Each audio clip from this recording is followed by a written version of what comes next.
habíamos llegado hasta el 7.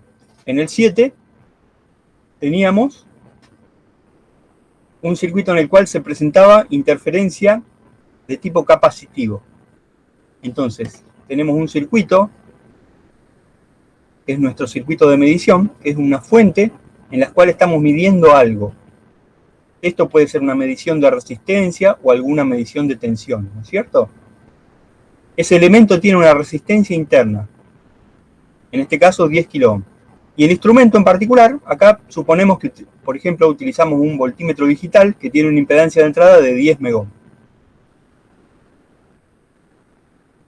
En la instalación hay algún cable que nos introduce la interferencia capacitiva, ¿sí? Este capacitor en la vida real no existe como un componente, es una capacidad parásita que se forma entre los cables que rodean al circuito de medición y el circuito de medición en sí.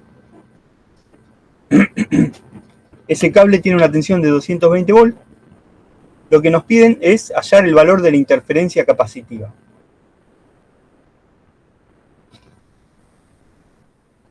Nos dan en este caso la distancia, 1,5 metros. Es esta distancia, ¿cierto?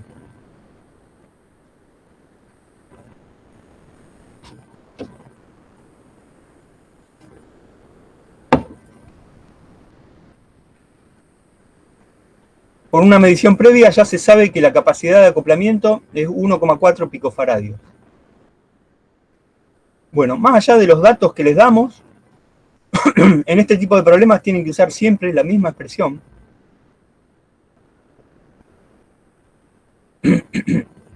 La tensión de interferencia, que llamamos B sub A, es igual a la tensión de la fuente de interferencia, B sub B, por la resistencia R1. R1 es la resistencia equivalente entre el cable superior y el cable inferior del circuito de alimentación. En este caso 10 kΩ en paralelo con 10 MΩ. La calculamos acá arriba, R1 son 10 kΩ en paralelo con 10 MΩ. Como 10 MΩ es 1000 veces superior a 10 kΩ, bueno, esto nos da un valor aproximado de 10 kΩ. O sea, estamos despreciando la resistencia de 10 MΩ. No siempre pueden hacer esto. Cuando una es mucho mayor a la otra, pueden utilizar esta aproximación. Si las dos fueran iguales, el paralelo sería exactamente la mitad, por ejemplo. ¿Ok? Entonces, este R1, que es la resistencia equivalente vista desde el cable de arriba hacia el cable de abajo, es lo que utilizo acá para calcular el error. Por el omega, que es 2pi por 50, por la capacidad de acoplamiento. Bueno, eso nos da una tensión de interferencia de 0,97 voltios.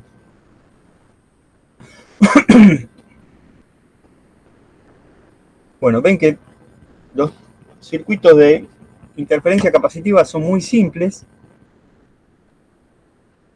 Tenemos que conocer una sola expresión. Tenemos que poder interpretar lo que está pasando, ¿no es cierto?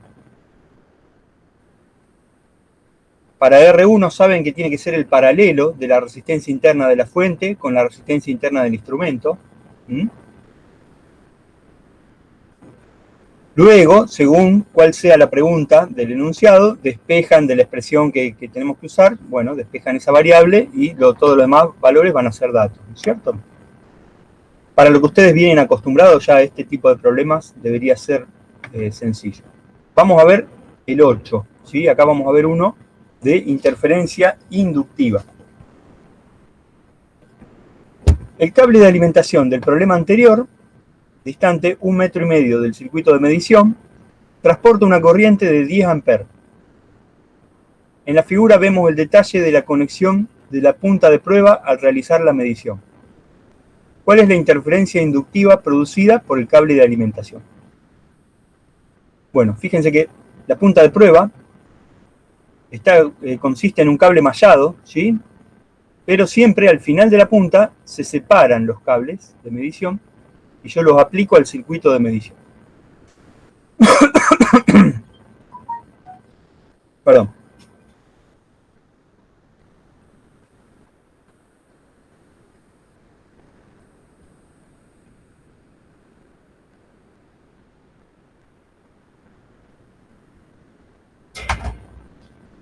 Bueno, el área entre las dos puntas de prueba es el área que vamos a llamar S. Es el lugar que junto con el circuito bajo medición forma un circuito cerrado. Y si hubiera un campo magnético, un flujo de campo magnético atravesando esta sección, y ese campo magnético fuera variable, entonces se generaría una FEM que quedaría en serie con lo que nosotros queremos medir. ¿Sí? ¿Cuál es el valor de esa FEM? Acá no la dibujamos, pero recuerden que es una FEM que aparece en cualquier punto de este circuito, ¿sí? El que rodea la sección S. Podría aparecer acá, por ejemplo, ¿no es cierto? No la dibujamos, pero la tenemos que calcular. ¿Cuánto vale esa tensión de interferencia que se suma a lo que nosotros estamos midiendo? Es esta que tenemos acá. Como ya vimos en la teoría, es mu0.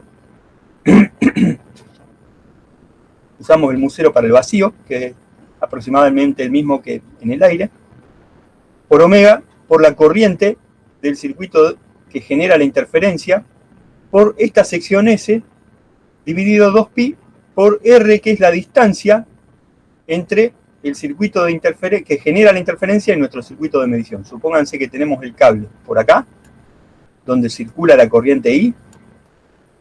Bueno, en este caso nos dicen que es 10 amperes.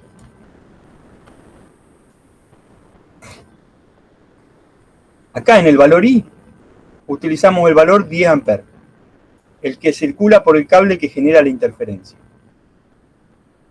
En este lugar, en R, ponemos 1,5 metros, que es la distancia que hay entre el cable que genera la interferencia y nuestro circuito de medición. Esta distancia es 1,5 metros y nos la está dando el enunciado, ¿ok?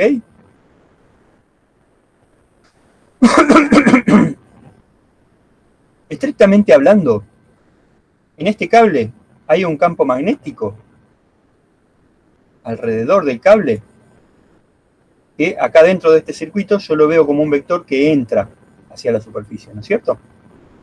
Ese campo magnético es variable, no es que sea variable en el tiempo, también varía la amplitud en función de la distancia.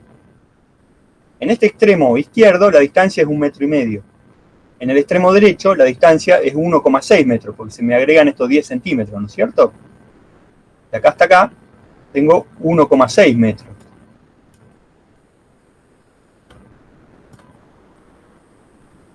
Entonces, ¿qué valor utilizo de R acá? 1,5, 1,6, 1,55, el promedio. Bueno, lo correcto sería que yo no tenga que emplear esta fórmula, sino que tenga que emplear una fórmula más compleja donde hay una integral que calcula el efecto para cada una de estas distancias. Integramos entre esta distancia 1,5 y esta distancia 1,6, vamos dividiendo esto en rectangulitos y calculamos el aporte de cada uno de esos rectangulitos. Para nosotros eso no tiene sentido, porque no estamos haciendo una medición de una tensión patrón que queremos conocer. Estamos midiendo una interferencia.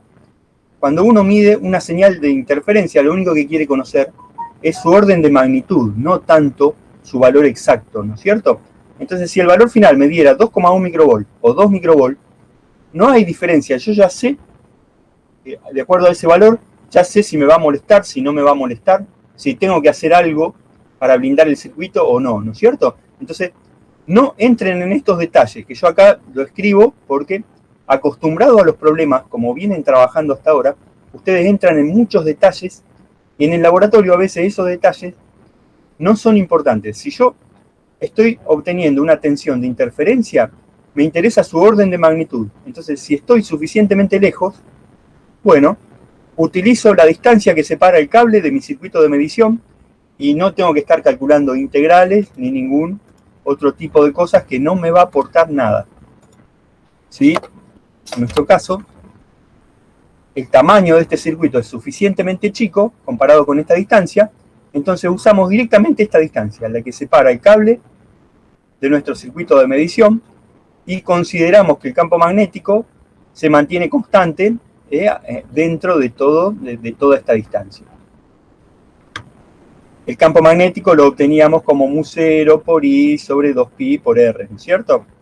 A eso se nos agregaba omega y la sección S para obtener el flujo, y el valor de omega, bueno, también se agregaba para cuando yo tenía que calcular la derivada del flujo. Recuerden que la FEM dependía de la derivada del flujo.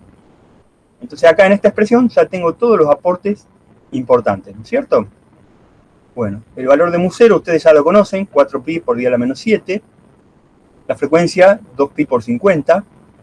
La corriente que circula por el cable son 10 amperes. La sección de nuestro circuito de medición son estos 10 centímetros por estos 5 centímetros. Bueno, si hacen la cuenta les va a dar el valor 0,005 metros cuadrados. Recuerden poner la sección en metros cuadrados. Siempre trabajamos con el sistema internacional. Y abajo va el 2pi y la distancia que separa el cable con el área de nuestro circuito de medición. 1,5 metros. Bueno, reemplazando todos los valores obtenemos un valor 2,1 microvolt. Fíjense que es un valor mucho más chico, 3 órdenes de magnitud más chico que el valor que obteníamos de interferencia capacitiva en el problema anterior, que era aproximadamente 1 milivolt. Normalmente la interferencia inductiva es más chica que la interferencia capacitiva en un laboratorio, porque vamos a estar trabajando con elementos donde las corrientes son bajas.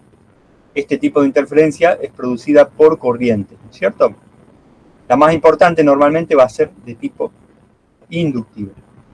Pero esta interferencia se puede hacer más grande cuando yo tengo dos conexiones a tierra en dos puntos diferentes en el mismo circuito. Como ya lo vimos en la teoría, vamos a ver el problema 9, en el cual, en el mismo problema anterior, por error conectamos a tierra la fuente de señal, en este punto, y la entrada del instrumento de medición, en dos puntos diferentes, ¿no es cierto?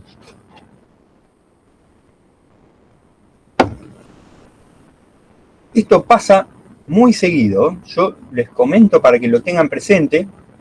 Tómense el tiempo de revisar el circuito y verificar que las tierras sean únicas, que todos los puntos estén conectados a tierra a través de un solo punto. Tengo acá el mismo circuito de medición, tengo el mismo cable que interfiere con una corriente de 10 amperes, está separado a una distancia, la seguimos considerando 1,5 metros, ¿sí? En particular acá, el circuito de medición está formado por una fuente y un instrumento, ¿sí? Y están separados entre sí 4 metros. Y está separado de la Tierra por una distancia de 1 metro. Entonces ahora nuestra distancia cambia. Fíjense que es un valor mucho mayor. Antes tenía una sección en la cual atravesaba nuestro campo magnético, que era muy chiquita, 10 centímetros por 5 centímetros. Ahora voy a tener una sección atravesada por nuestro campo magnético, que es 4 metros por 1 metro. Entonces en el valor de la sección, acá, en lugar del valor 0,005 de antes, que es esta sección chiquita, tengo el valor 4 metros cuadrados, mucho mayor, ¿no es cierto? Bueno, en este circuito cerrado que se cierra por la Tierra, también aparece la FEM. Yo la dibujo intencionalmente acá. Esta FEM depende de la derivada del flujo que atraviesa esta sección. Es menos la derivada del flujo. ¿Sí? El flujo es el valor de B por S. Y el valor de B es 4pi, mu0, el 4pi está dentro de mu0, por la corriente, dividido 2pi por la distancia que separa, ¿cierto? El mu0 por la corriente sobre el 2pi por R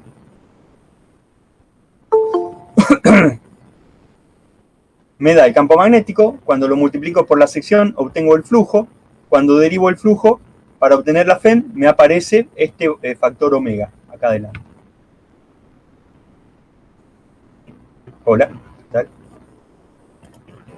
Entonces la expresión es la misma de antes, El mu 0 es 4pi por 10 a la menos 7, omega es 2pi por 50, la corriente son 10 amperes, la sección ahora son 4 metros cuadrados y la distancia es 1,5 metros. Eso me da 1,67 milivolt. Fíjense que es una FEM que se me agrega en serie con la fuente que yo quiero medir, pero que ahora es 1000 veces mayor a la que tenía anteriormente, ¿no es cierto? Antes eran microvoltios, ahora son milivoltios.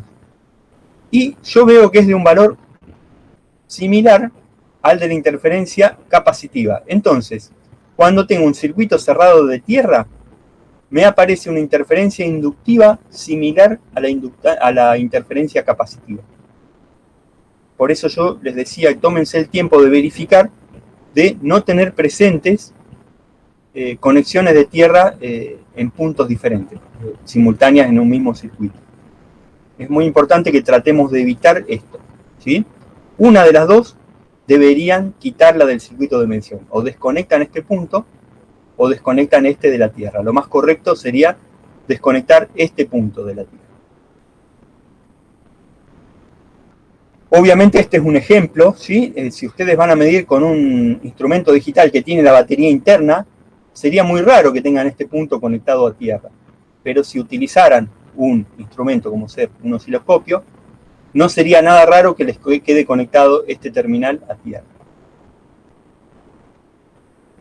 Bueno, chicos, hasta acá llega la práctica de interferencia. Sí, escucho. Tengo una duda.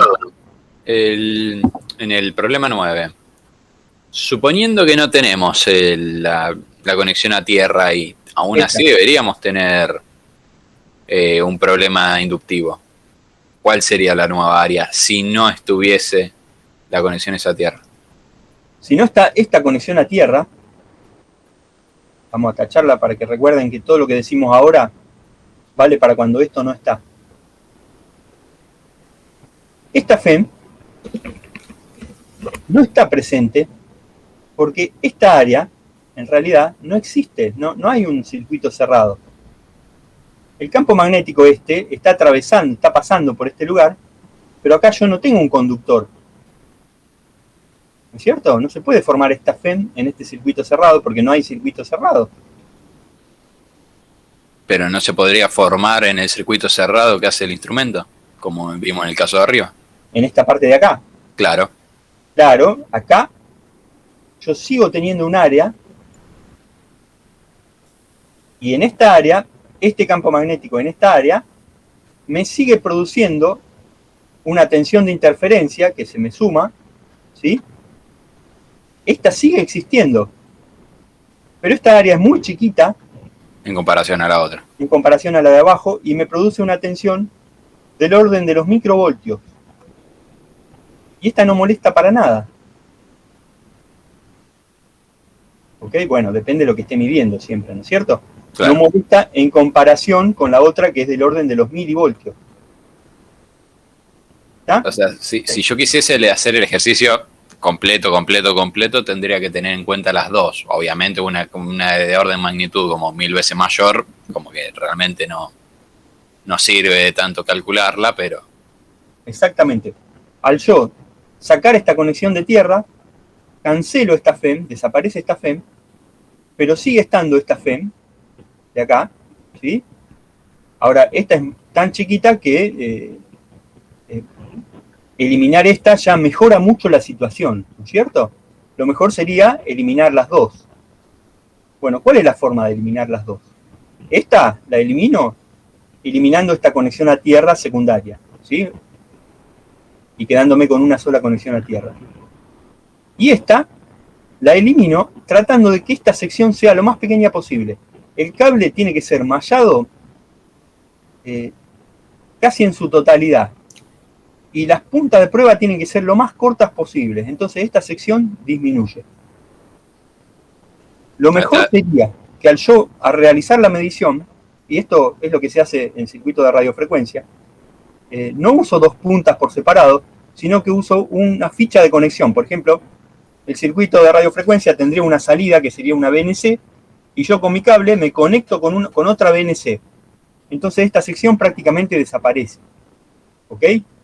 Fíjense que en circuito de radiofrecuencia ya en el comienzo de las puntas de prueba no se usan dos puntas por separado, con pinzas cocodrilo o con una punta con que yo puedo medir, sino que directamente son fichas BNC que se conectan.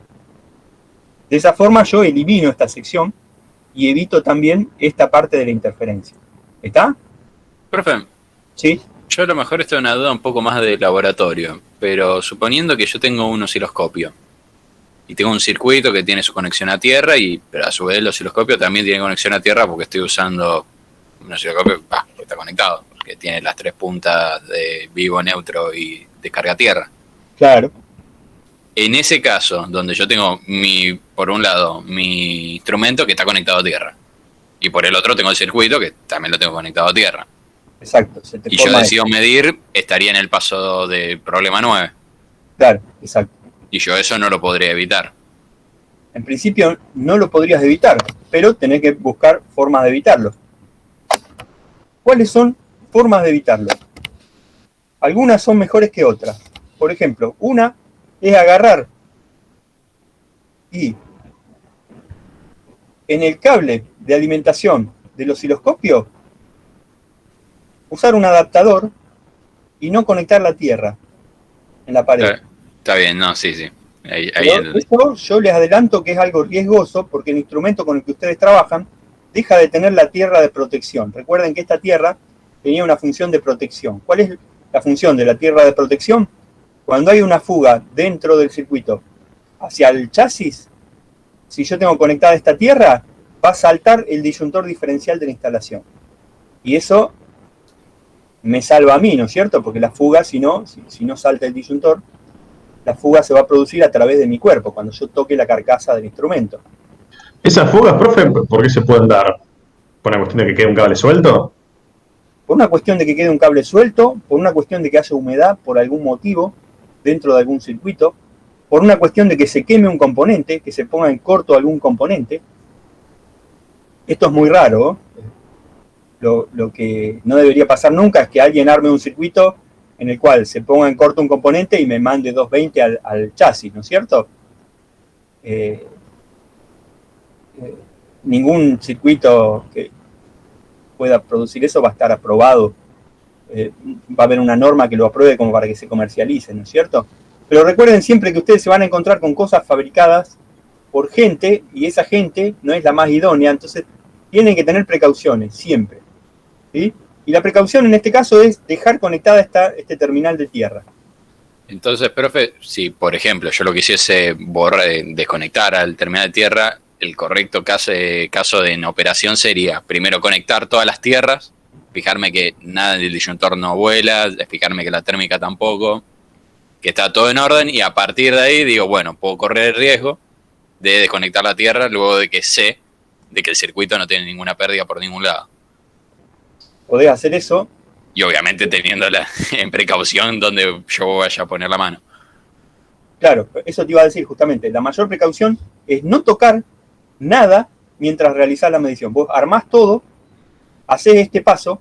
Cuando hacés este paso, no tocas ningún elemento metálico del circuito de medición. Después que terminaste de realizar, porque la medición en realidad es una observación visual.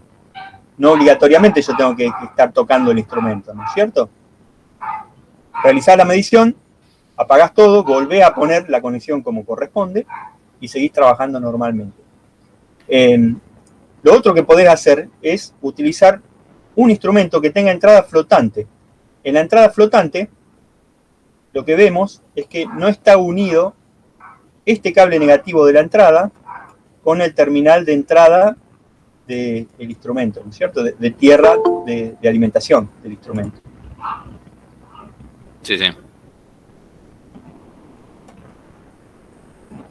Profe, en caso de aparatos con carcasa de plástico, no tiene ningún tipo de conexión a tierra ahí interna.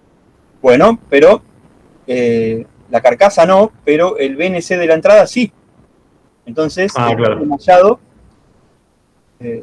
podría tener alguna fuga, ¿no es cierto? También.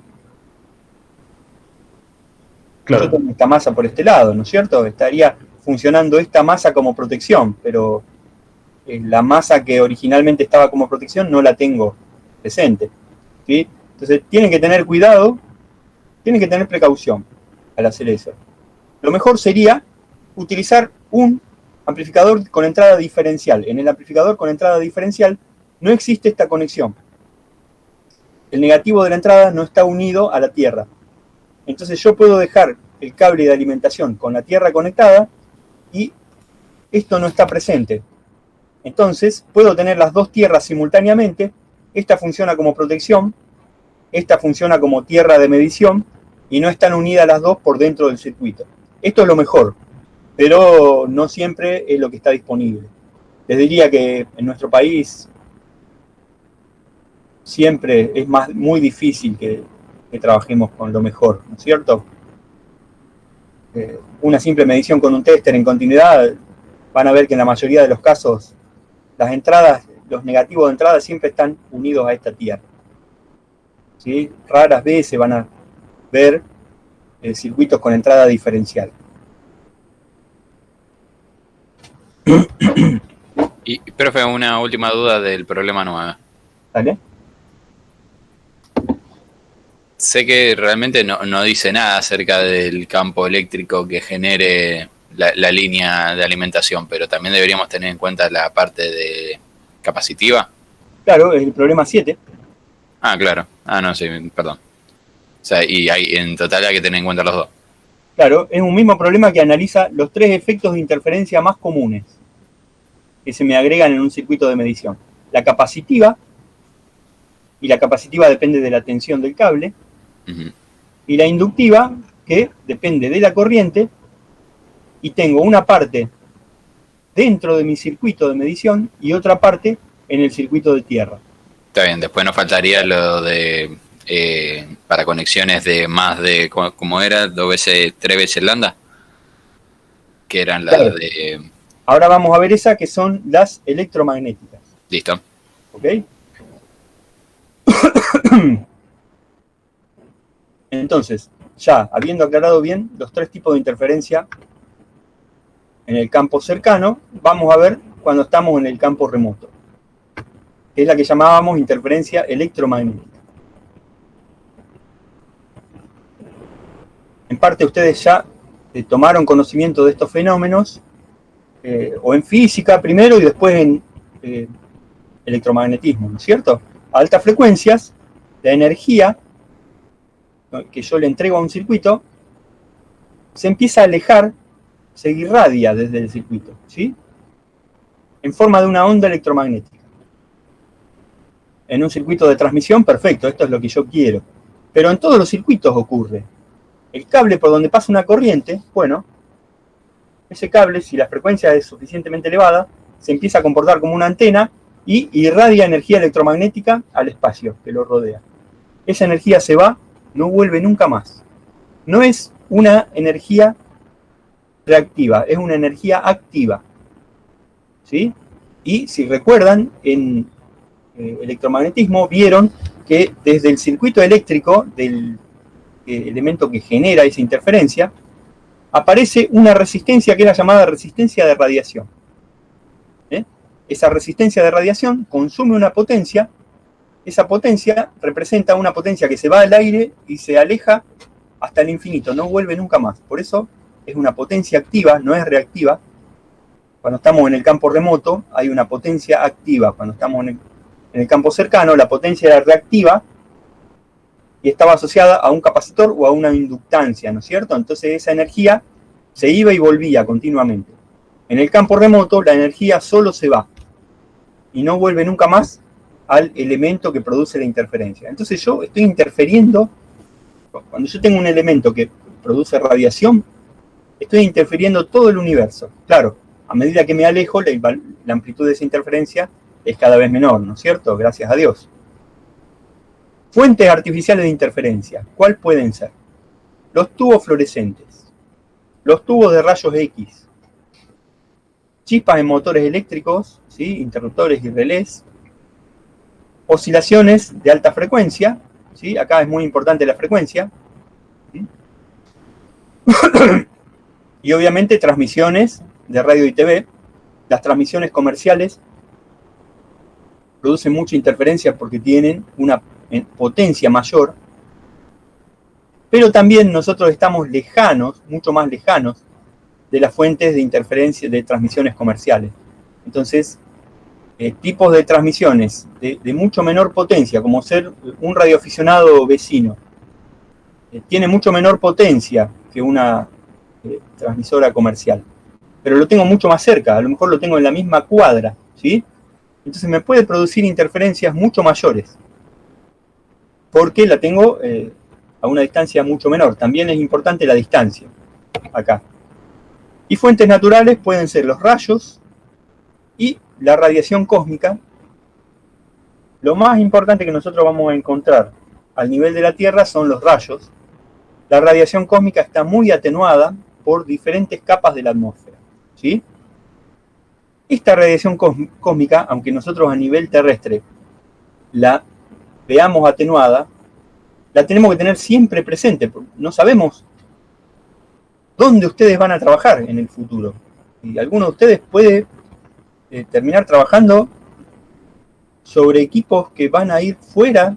¿Por qué no? Pueden ir fuera de la atmósfera, ¿no es cierto? Si hoy mismo hay compañeros de ustedes de años anteriores que están trabajando en elementos que se colocan dentro de un satélite. Bueno, ahí va a influir la radiación cósmica. Si el elemento queda fuera de la atmósfera, va a influir la radiación cósmica, ¿no es cierto? Bueno, ese sería un ejemplo en el cual ustedes tienen que tener en cuenta la radiación cósmica en el circuito que diseñan. No piensen que solamente lo que ustedes hacen se va a mantener al nivel de la Tierra. Si es algo que va a estar arriba de un avión, también a medida que aumenta la altura, la radiación cósmica se va haciendo cada vez más importante. Bueno, obviamente nosotros tenemos que proteger nuestro circuito de medición para que esas radiaciones no nos afecten, minimizarlas lo más posible. Una radiación cósmica no vamos a tener una forma de eliminar la fuente de interferencia, ¿no es cierto? Sí o sí, lo que vamos a tratar de hacer es minimizar su efecto. Bueno, acá vamos a recordar un poquito lo que vimos antes. Para la interferencia capacitiva, con un blindaje electrostático nos alcanzaba poner una chapa de aluminio, por ejemplo, o de algún material conductor eléctrico que definía toda una zona como de potencial igual a 0, nos permitía aislar dos circuitos, ¿sí? Dos lados de un circuito. Con eso eliminábamos la interferencia capacitiva. Para la interferencia inductiva eso no nos servía porque materiales como el aluminio, que conducen la electricidad, pero no conducen el campo magnético, no nos permiten blindar los campos magnéticos. Entonces teníamos que utilizar como blindaje un material ferromagnético, como ser chapa o ferrite.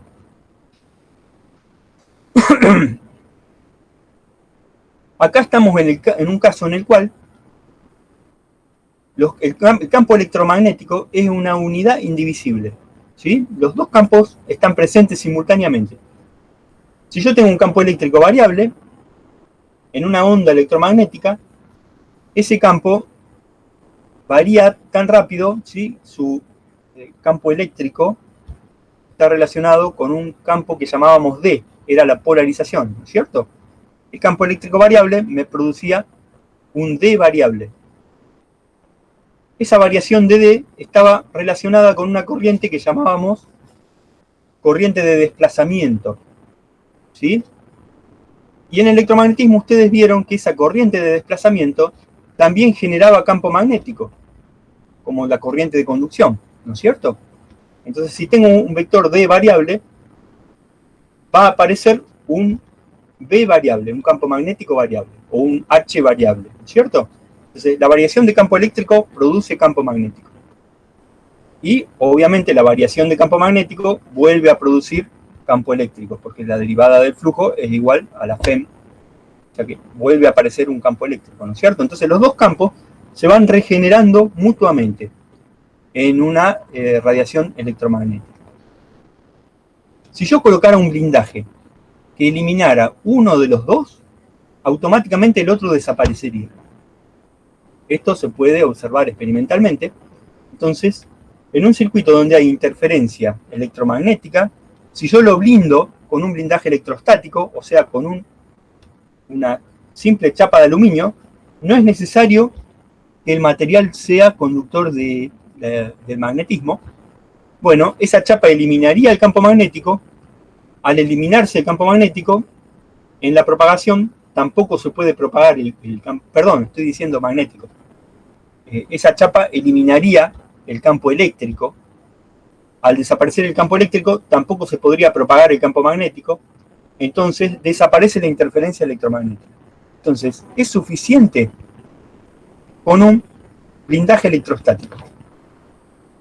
Un blindaje electrostático es lo que necesitamos, entonces, para eliminar esta interferencia.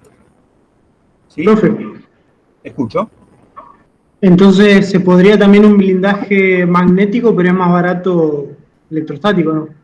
Claro, claro. Siempre que estamos diciendo que nos conviene poner uno y no el otro, estamos pensando en el tema económico. Lo que nos conviene es siempre blindar todo, porque si yo pongo todo, si pongo una chapa de aluminio y además pongo una de hierro o un recubrimiento de ferrite, estoy blindando para el campo eléctrico y para el campo magnético, y es lo mejor, porque evito las tres interferencias, todas las interferencias. ¿Sí? Claro.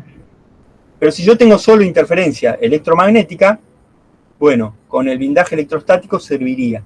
Y me ahorro lo que tengo que gastar para colocar el otro. ¿Sí? Siempre recuerden que nosotros lo vemos desde un punto de vista económico también, la solución que vamos a aplicar.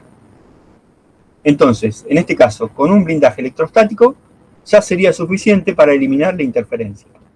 Eso ustedes ya lo saben cuando tienen una antena y la rodean de un cobertor metálico, están escuchando una radio de AM y se meten dentro de un lugar que es todo metálico, ¿sí? Automáticamente la radio se deja de escuchar. O a veces lo habrán notado cuando entran por debajo de un túnel. Esto pasa, por ejemplo, con las radios de FM cuando se meten en el túnel que va ahí cerca del Parque España, que pasa por abajo de otras calles, no me puedo acordar el nombre ahora. Pero en toda la estructura para armar ese túnel hay mucho metal que usaron en la parte superior, ¿no es cierto? Y ese metal, termina aislando el túnel y por lo tanto las ondas electromagnéticas no pueden llegar ahí adentro y la radio de AM obviamente se deja de escuchar, la radio de FM también.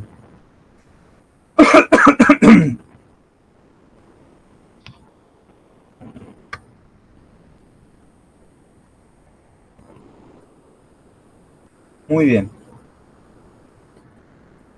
Cuando necesitan blindar alguna fuente y tienen acceso a la fuente, por ejemplo, está dentro del sistema en el cual ustedes están trabajando, lo que pueden hacer es blindar la fuente.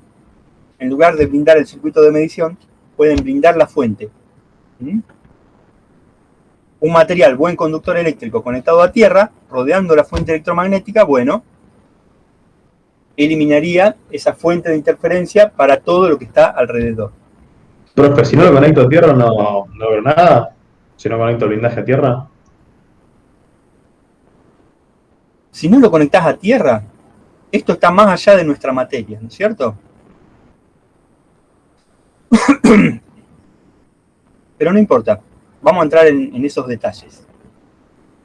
Si vos no lo conectás a tierra, en toda esa carcasa metálica, que no es un conductor perfecto, se va a generar una FEM. Y esa FEM va a originar corrientes que van a circular por esa carcasa metálica. Entonces, esa carcasa metálica recibe la energía de lo que está dentro, circula una corriente eléctrica por esa carcasa y empieza a trabajar por esa corriente, empieza a trabajar como una nueva fuente de emisión de energía electromagnética. ¿Se entiende más o menos la idea? Sí. Me recuerda al caso que dimos me parece que era higiene y seguridad, que nos contaban que había una línea de transmisión cerca de un vallado de un campo y el vallado estaba siempre cargado. Claro, si vos no lo conectás a tierra y no eliminás las cargas que están dando vuelta ahí adentro, es como que armaste una antena receptora desde un lado y una antena transmisora desde ese lado para el exterior. ¿No es cierto? Recibís la energía y la volvés a emitir. Lo único que gastaste es lo que se gastó por calentamiento de todo ese elemento, ¿no es cierto? Por la corriente que lo circula, pero toda la energía que no gastaste por calentamiento la estás emitiendo al exterior, la volvés a irradiar. ¿Cierto?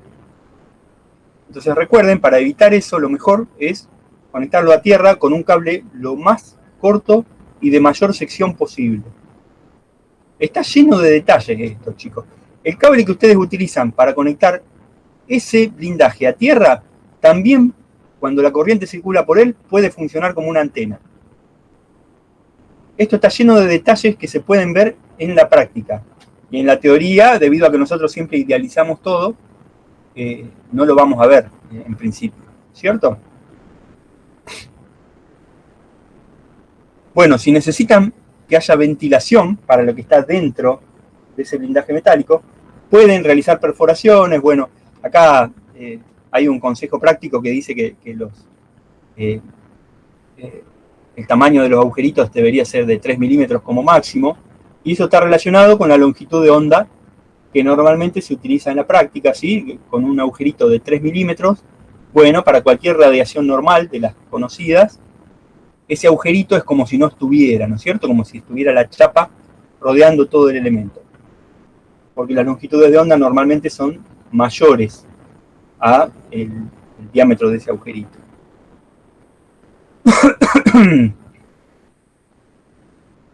Obviamente, lo más práctico es siempre, en el momento en que ustedes realizan una medición, si tienen acceso a la fuente de interferencia, apagar la fuente de interferencia. Realizan la medición, después vuelven a prender eso que interfería, ¿cierto? Esto ya es un consejo que yo no debería ni dárselo, es más de sentido común que sobre temas electrónicos o físicos, ¿no es cierto? Si tienen la posibilidad, apaguen la fuente de interferencia mientras se llevan a cabo las mediciones.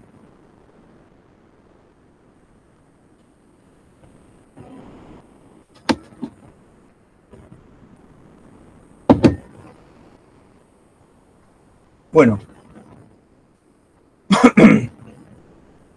en definitiva, una fuente de interferencia electromagnética la vamos a blindar con un blindaje electrostático, y el blindaje lo podemos poner en nuestro circuito con el que estamos trabajando, o si tenemos acceso, lo podemos poner rodeando a la fuente de interferencia.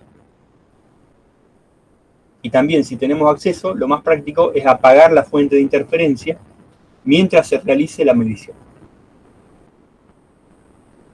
Vamos a entrar ahora en el cuarto tipo de interferencia, que es el acoplado conductivamente, ¿sí? Este tipo de interferencia se debe a una conexión eléctrica entre el circuito de medición y el circuito que produce la interferencia. Hay una conexión eléctrica entre ambos circuitos. Esa conexión eléctrica normalmente ocurre o por el circuito de alimentación o por el circuito de conexión a tierra, que son los circuitos que están presentes obligatoriamente, ¿sí? Siempre que nosotros vamos a medir, tenemos que energizar algunos elementos y van a estar conectados a tierra por temas de seguridad. Bueno, por esos dos lugares pueden venir las señales de interferencia, cuando son de tipo conductivo.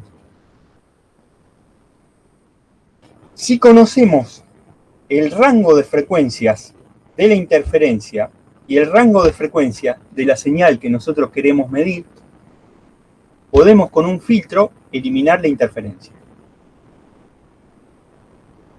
Colocaríamos un filtro que dejaría pasar la frecuencia de la señal que nosotros queremos medir, pero no dejaría pasar las frecuencias que corresponden a la interferencia. ¿Está? ¿Dónde puede ir el filtro? El filtro, acá no vamos a entrar en ese detalle porque puede ir en muchos lugares diferentes. Por ejemplo, si detectamos que la interferencia viene por el circuito de alimentación, podemos poner la interferencia, el filtro, en la entrada de nuestro circuito de alimentación y tendría que ser un filtro que bloquee la frecuencia de la señal de interferencia que viene por ese lado. Si tenemos un filtro pasabanda que deja pasar solamente nuestra señal de medición, bueno, podemos poner ese filtro dentro de nuestro circuito de medición, entre el punto de prueba y el instrumento que estamos usando, ¿no es cierto? Esto no es lo más aconsejable porque ese filtro podría estar cambiándonos un poquito la señal que estamos midiendo. Si podemos evitarlo, tenemos que tratar de evitar colocar filtros dentro de nuestro circuito de medición, a pesar de que eliminaría interferencias, también podría estar afectando un poco la señal que estamos midiendo. ¿De qué forma afecta un filtro a una señal que nosotros estamos midiendo? Bueno, de dos formas. Una, cambiando la forma de la onda. ¿Sí? Es lo que conocemos como distorsión armónica.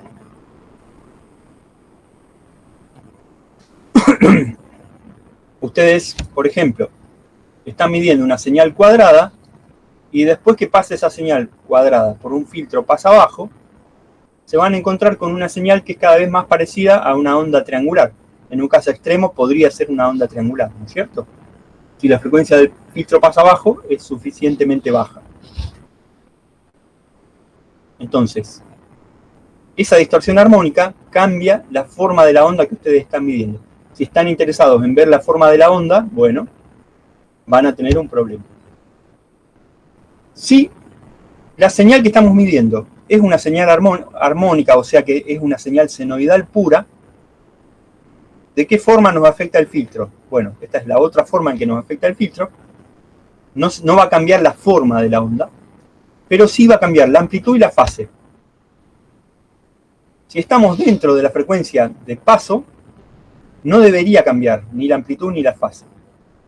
La amplitud es la menos problemática de las dos, ¿sí? Pero la fase tal vez sea porque es algo que no lo tenemos en cuenta muchas veces. Los filtros me dejan pasar un ancho de banda determinado y yo veo que esas señales pasan con la misma amplitud sin ningún problema. Pero esos filtros cambian la fase de una forma muy notoria. Cuando yo comparo la señal de entrada y la señal de salida, me encuentro con fases muy diferentes. Si yo quiero observar una forma de una onda, bueno, eso no me influiría tanto. Pero si yo estoy en un sistema en el cual tengo que controlar algo, y ese control depende de la fase de la señal que estoy midiendo, el filtro de entrada puede ser muy determinante, ¿sí? Y el resultado puede tener muchos problemas, inclusive algunos sistemas, cuando yo realimento, yo estoy realizando una medición, ¿sí? Y actúo, según esa medición, actúo sobre un sistema que tengo que controlar. Y por otro lado, ese sistema, cuando yo actúo sobre él, cambia la señal que yo estoy midiendo. Entonces ahí se forma un lazo cerrado. Cuando ustedes están trabajando con un lazo cerrado, ese cambio de fase que produce el filtro de entrada puede hacer que todo el sistema se inestabilice y se vuelva un oscilador. Esto, nuevamente les digo, está fuera de nuestra materia, pero nosotros no podemos ignorarlo. No podemos entrar en detalles acá porque no nos daría el tiempo, ¿sí? Pero presten atención a la materia correspondiente.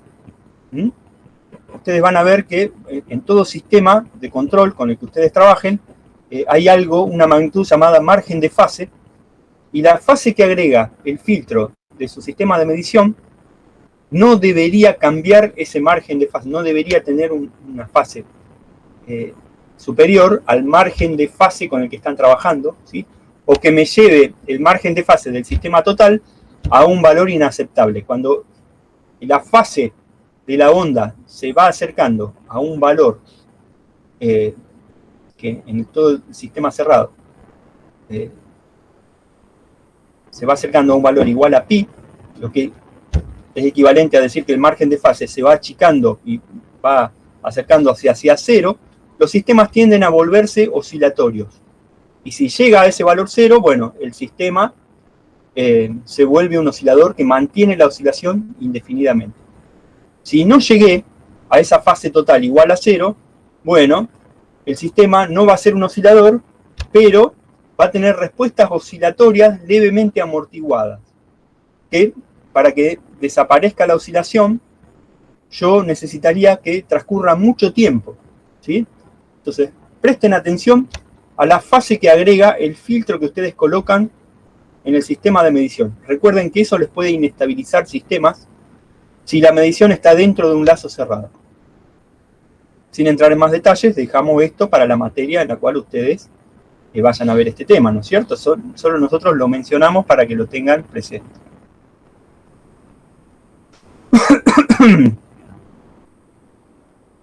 Entonces, lo más seguro para nosotros es colocar esos filtros en las líneas de alimentación. Eso me garantizaría que yo no voy a estar produciendo efectos secundarios como que se inestabilice un sistema de medición o un sistema de control, ¿no es cierto? Bueno, ¿cuáles son las causas más comunes de interferencia conductiva? Cuando yo realizo una conexión a tierra, siempre hay un punto en el cual, como dijimos previamente, todas las tierras tienen que ir a un punto común. Bueno, hay un punto a partir del cual el circuito es común para todas las conexiones a tierra. Y si ese circuito es común, ahí se van a sumar todas las corrientes que envían todos los elementos que están conectados a tierra, ¿sí? Entonces, a partir de ahí, desde ese punto hasta la tierra real, tengo un circuito común, una trayectoria común de tierra. Eso es lo que llamamos trayectoria común de tierra en nuestro sistema de medición, ¿cierto? Esa impedancia tendría que ser lo más baja posible. Y esa conexión de tierra tendría que ser hecha con un cable de la mayor sección posible. La sección acá es importante, no por la corriente que va a transportar, sino para disminuir la impedancia de ese cable hacia tierra.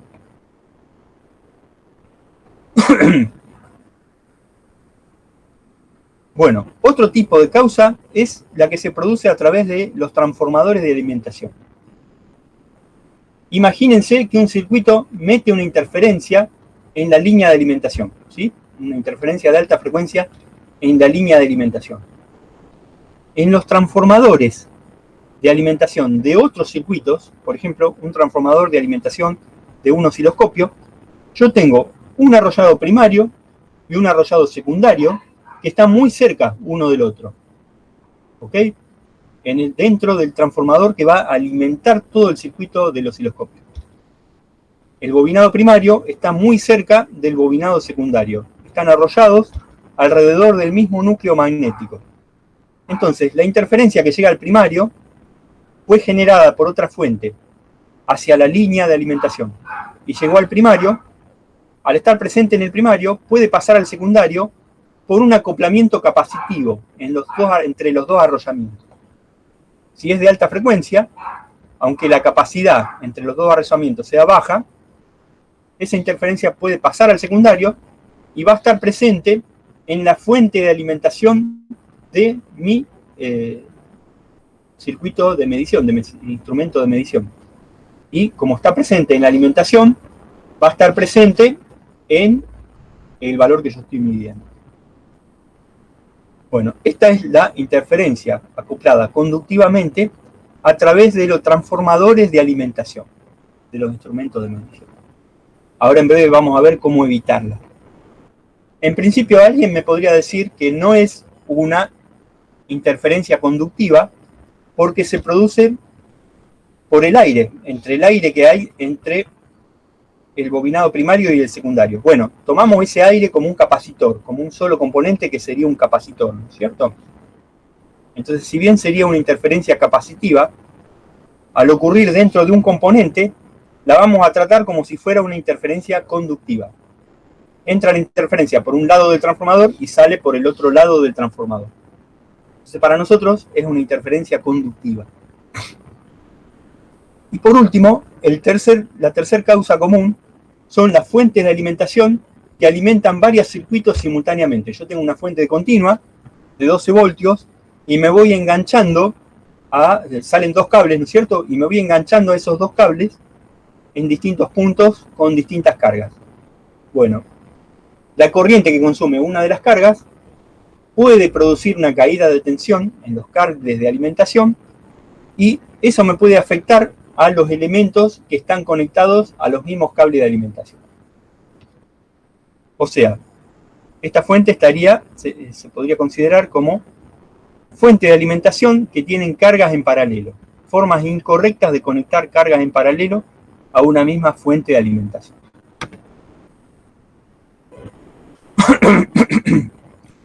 Vamos a ver cada una de estas tres ahora, en particular. Vamos a empezar con la impedancia común de tierra.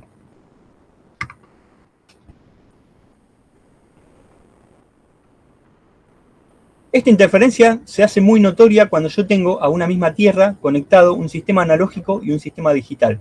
Porque en un sistema digital hay conmutaciones. Todos los elementos que lo forman están conmutando continuamente. Y esas conmutaciones, desde la fuente de alimentación, se ve como que el sistema consume corriente y deja de consumir. Entonces, la corriente de alimentación termina siendo una función rectangular. En un momento tiene que alimentar más corriente, en otro momento tiene que entregar menos corriente. Obviamente, una onda rectangular que no varía entre 0 y el valor máximo, ¿sí? Va a variar entre dos valores, uno menor y otro mayor, o sea que va a haber una fuente, una corriente continua de alimentación en la cual va a estar sumada una onda rectangular de alimentación, ¿cierto? Para eliminar ese efecto, lo más común es en la fuente de alimentación del sistema digital colocar un capacitor lo más grande posible y de mayor calidad posible, que eliminaría, ¿sí?, ese ripple sobre la corriente de alimentación. El capacitor entregaría la corriente variable y desde la fuente vendría solo el valor de corriente continua, ¿no es cierto? Pero si la fuente no estaría suficientemente filtrada, entonces la fuente tiene que entregar, además de la corriente continua, tiene que entregar la componente variable. Si ese sistema digital está conectado a tierra, también yo voy a ver una tensión, la corriente que se deriva hacia tierra va a tener una componente variable. Si el sistema de tierra tiene una impedancia suficientemente grande y esa tensión variable rectangular aparece sobre el punto de tierra, ¿sí?, la corriente multiplicada por la impedancia de la puesta a tierra me hace aparecer una pequeña tensión, esa tensión va a pasar por las tierras hacia sistemas analógicos. Y en sistemas analógicos que están midiendo una tensión muy pequeña en la entrada, esa tensión de interferencia se puede sumar y me puede producir efectos bastante complicados, ¿cierto? Entonces, ¿cómo hacemos para evitar ese problema? Tenemos que trabajar con sistemas que tengan tierras por separado para sistemas digitales y analógicos. Las tierras para sistemas digitales no tienen que ser las mismas que las tierras de sistemas analógicos. Por lo menos hasta llegar al punto común, donde tengo una sola conexión a tierra, que tendría que ser realizada con una impedancia lo más baja posible. A partir de ahí yo tengo que dividir en dos circuitos. Uno para las tierras digitales y otro para las tierras analógicas. No deberían compartir el mismo cable, ¿sí?, sobre todo si ese cable fuese de largo y fuese de una impedancia más elevada. El punto común para esas dos tierras tiene que estar lo más cercano de la tierra real posible. Entonces, en el lugar donde se sumen esas dos corrientes, me van a producir, las corrientes digitales me van a producir una tensión lo más pequeña posible porque la impedancia de ese cable sería lo más baja posible. Recuerden que en muchos sistemas usamos el tercer conductor de la alimentación como tierra. Y ese cablecito, que tiene principalmente la función de protección, está hecho con un cable muy finito, normalmente de 1 milímetro o 1,5 milímetros, que tiene mucha longitud hasta llegar a la tierra real, la tierra física, ¿cierto?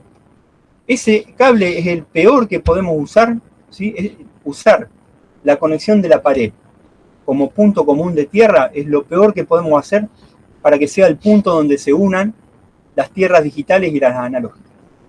¿Sí? Porque tiene una impedancia bastante grande. Entonces, en un sistema de medición siempre traten de buscar una tierra que no sea el que tienen en el enchufe de la pared, en el tercer terminal del enchufe de la pared.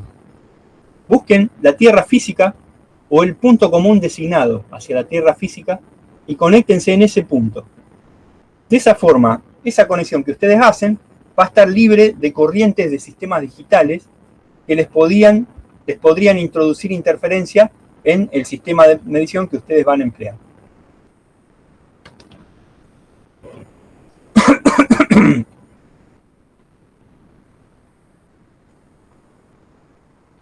Bueno, el segundo caso dijimos que eran los transformadores de alimentación. Y dijimos que entre el primario y el secundario del transformador de alimentación de nuestro sistema de medición hay una capacidad. Esa capacidad es típicamente de 1 nanofaradio. Es un valor bastante grande. Sobre 1 nanofaradio, una interferencia de alta frecuencia presente en el primario pasa al secundario sin ningún problema. ¿Sí? Entonces, una interferencia en la línea de alimentación va a pasar al secundario del transformador de alimentación, por efecto capacitivo entre los dos devanados. ¿Qué tengo que hacer yo? Bueno, el mismo blindaje que aplicaba en los sistemas de medición para no tener interferencia capacitiva, lo tengo que aplicar acá. O sea, tengo que colocar un blindaje entre el primario y el secundario. Los transformadores construidos de esta forma son los que se conocen como transformadores con blindaje de Faraday. ¿Sí? Y se utilizan normalmente en los instrumentos. Dentro de un osciloscopio, ustedes no se van a encontrar con un transformador común, sino que se van a encontrar con un transformador que tiene un blindaje de Faraday. ¿Qué es el blindaje de Faraday? Bueno, el transformador termina siendo un cuadrado. Vamos a utilizar algún fondo blanco para que se vea. Profe, ¿tiene algo que ver con la jaula de Faraday? ¿Cómo? ¿Tiene algo que ver con la jaula de Faraday? No es una jaula, sino un blindaje en este caso. Es una chapita puesta entre dos elementos. Yo tengo mi transformador, perdón.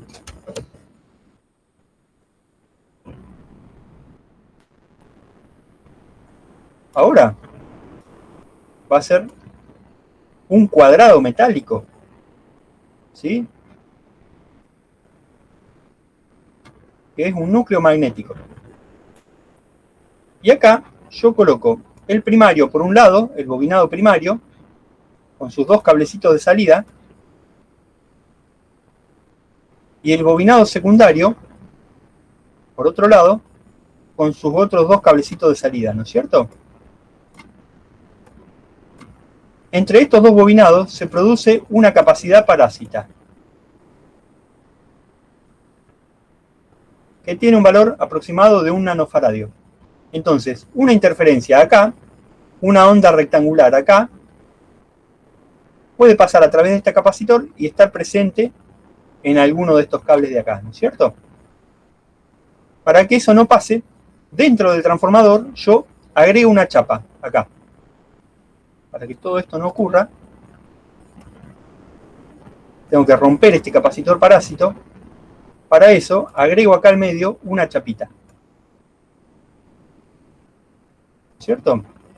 Y está unida al núcleo también del transformador. Esta puede ser una chapa de aluminio porque va a blindar no el campo magnético, sino el campo eléctrico que hay entre los dos devanados.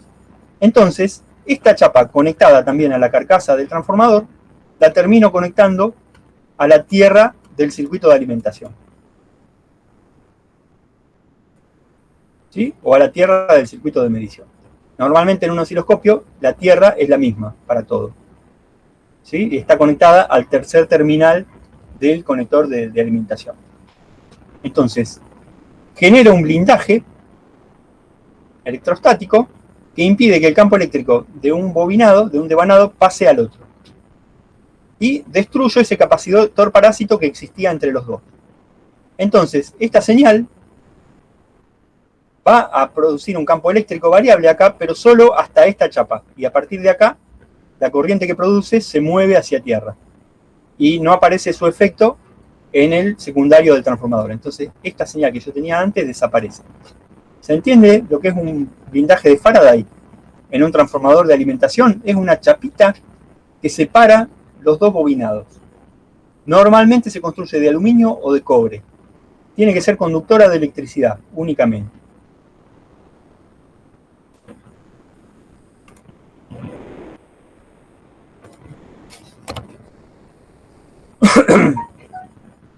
Bueno, consiste entonces en una lámina conductora conectada a tierra que permite el paso, ¿sí?, de la energía magnética sin problema. Están acoplados los dos devanados, igual que antes, pero atenúa la interferencia capacitiva.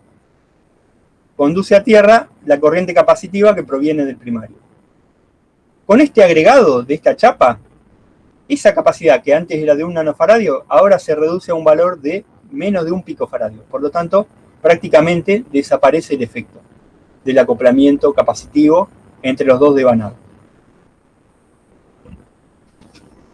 Por último, el tercer caso de acoplamiento que me produce interferencia conductiva es, en una fuente de alimentación, conectar mal cargas en paralelo.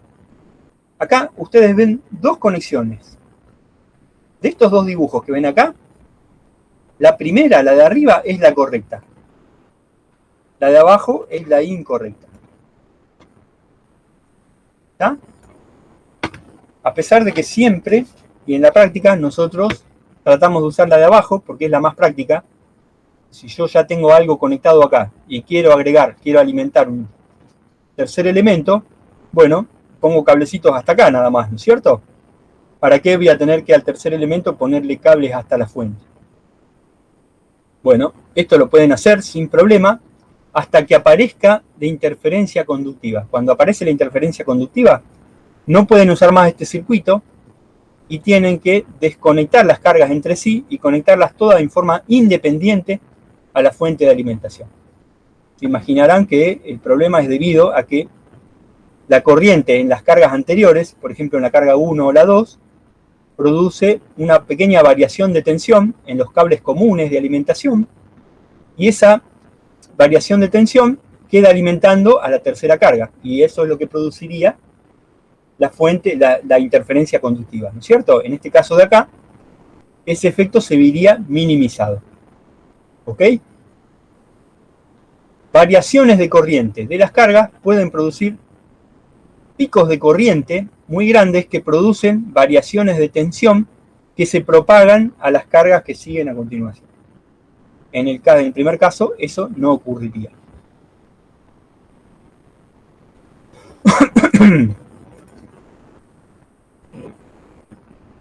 Bueno, ¿se entendió, chicos, el tema interferencia conductiva y los tres principales casos? Siempre están relacionados con alimentaciones o compuestas a tierra.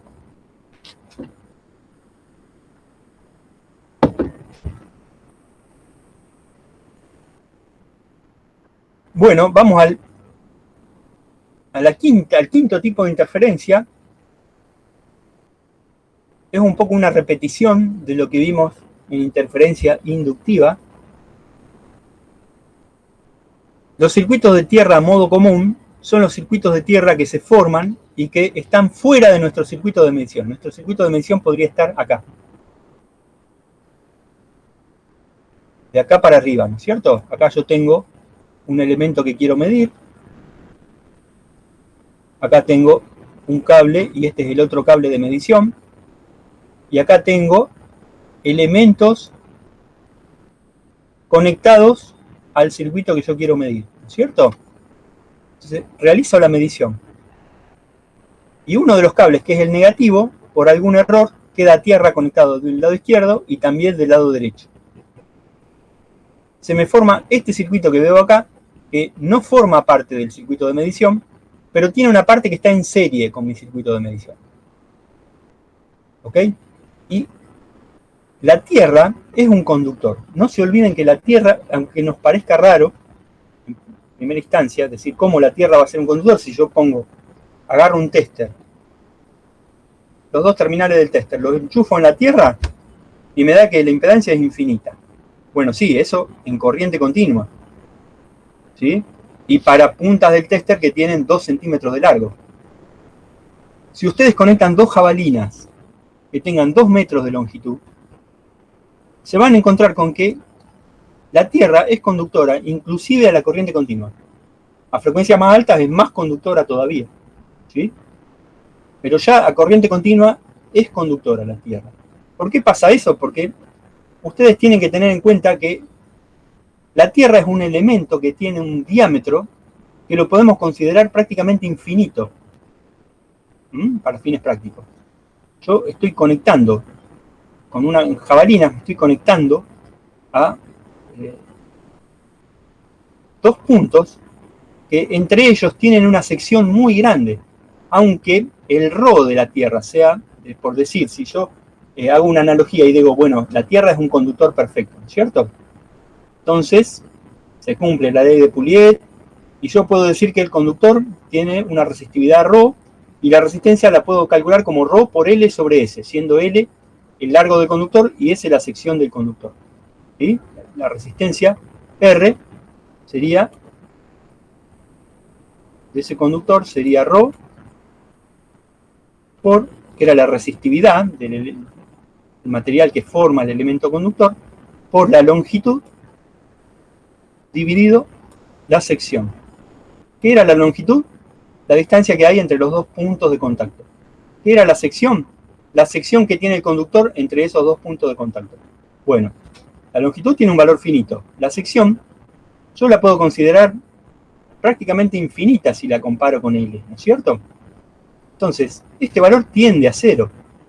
La resistencia de la Tierra, si yo me conecto bien a un punto suficientemente bajo de la Tierra, tiende a un valor muy bajo porque la sección del conductor es muy grande, ¿sí? Más allá de la conductividad de los elementos que lo forman, que podría no ser tan baja.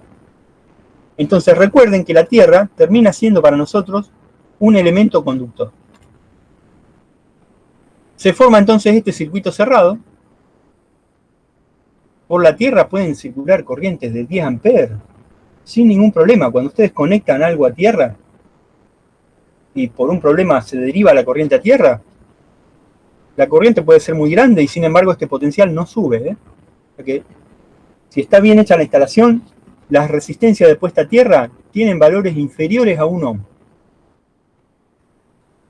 Se me forma este circuito cerrado y un campo magnético que pasa por acá adentro me genera una FEM en este circuito, pero como es un circuito que tiene resistencia muy baja, esa FEM se transforma en una corriente enseguida. Y esa corriente me produce diferentes tipos de interferencia. Una pequeña diferencia entre estos 2 puntos de tierra me producirían una corriente muy grande dentro de este circuito cerrado. ¿Sí? Esto produce la interferencia que conocemos como interferencia de modo común. En el circuito de tierra de modo común puede haber interferencia conductiva, porque yo tengo mi circuito conectado a tierra. Se puede presentar interferencia de tipo capacitivo, quiere decir que otro elemento, un tercer elemento, podría estar formando una capacidad parásita con algunos de estos cables de tierra. Y puede haber también interferencia inductiva porque ese cable por el cual circula una corriente puede estar produciendo un campo magnético acá adentro que me produce la interferencia inductiva. Entonces, en el circuito de tierra de modo común puedo tener todos los tipos de interferencia. Además, cualquiera de estos elementos, el de arriba o cualquiera de los dos verticales, puede trabajar como una pequeña antenita, entonces también puedo tener interferencia de tipo electromagnética. Los 4 tipos de interferencia pueden estar presentes en el circuito de tierra de modo común. Entonces, el circuito de tierra de modo común Lo tenemos que estudiar aparte. En él se pueden presentar cualquiera de las 4 interferencias anteriores y las tenemos que estudiar de la misma forma que como vimos los 4 tipos de interferencia anteriores, ¿no es cierto? Lo que cambia es que ahora, en lugar de estar trabajando dentro de nuestro circuito de medición, estamos trabajando dentro del circuito de tierra que se formó.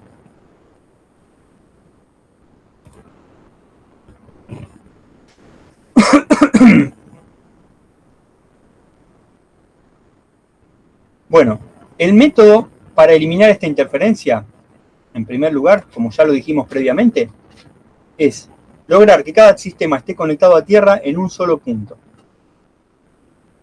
Si en un sistema vemos que hay 2 puestas a tierra, con un simple tester puesto en continuidad, nosotros tenemos que medir que no haya continuidad entre ellas. Pero claro, la continuidad se puede producir a través de la tierra muchas veces. Puedo estar midiendo esta continuidad de acá abajo, ¿no es cierto? Entonces no es simple decidir si hay un circuito de tierra de esta forma. Si yo, desconectando una de las 2 puestas a tierra, ¿sí?, y midiendo entre las 2 puestas a tierra, me encuentro con que hay continuidad por acá, no debería dejar el sistema conectado a esas 2 conexiones de tierra. O sea, un sistema no debería estar conectado a tierra en 2 puntos si yo noto que hay conductividad entre esas 2 tierras. ¿Sí? Tengo que elegir cuál de los 2 puntos de mi circuito yo conecto a tierra. Si el lado de donde se genera la tensión que yo quiero medir o la entrada de mi amplificador. Elijo uno de los 2, saco la otra conexión a tierra y me quedo con una sola. De esa forma voy a estar eliminando el efecto de este circuito de tierra de mi sistema de medición.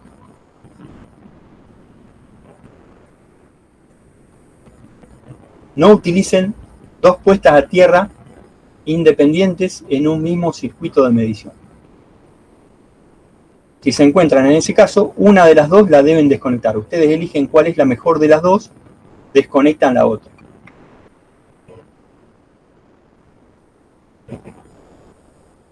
La otra forma, acá dibujamos el ejemplo de un amplificador no flotante, donde se forma el circuito de tierra, ¿sí?, a través de esta conexión que la produce la tierra. Yo tengo toda esta área común, ¿sí?, donde se forma un circuito cerrado. En este circuito se pueden producir cualquiera de los tipos de interferencia antes mencionados, y la solución es muy simple. Utilicen un amplificador diferencial, un instrumento con un amplificador diferencial. Eliminan esta conexión. Si no pueden hacer esto, porque no tienen un instrumento con entrada diferencial, y esta entrada, esta conexión va a seguir presente, como la mayoría, que ocurre en la mayoría de los osciloscopios comunes, bueno, eliminan esta conexión teniendo en cuenta las precauciones que mencionaban anteriormente algunos de sus compañeros, ¿sí? Al yo quitar esta conexión de tierra, me quedo sin la protección que me da el tercer terminal de tierra de la alimentación. Entonces, abro este circuito cerrado, perfecto, ¿sí? Puedo realizar la medición. Después, en cuanto puedan, vuelvan a restablecer esta conexión de tierra para tener la protección asegurada. Muy bien, chicos. Hasta acá habríamos llegado por el día de hoy con el tema interferencia. ¿Alguien tiene alguna duda? ¿Algo que quieran preguntar?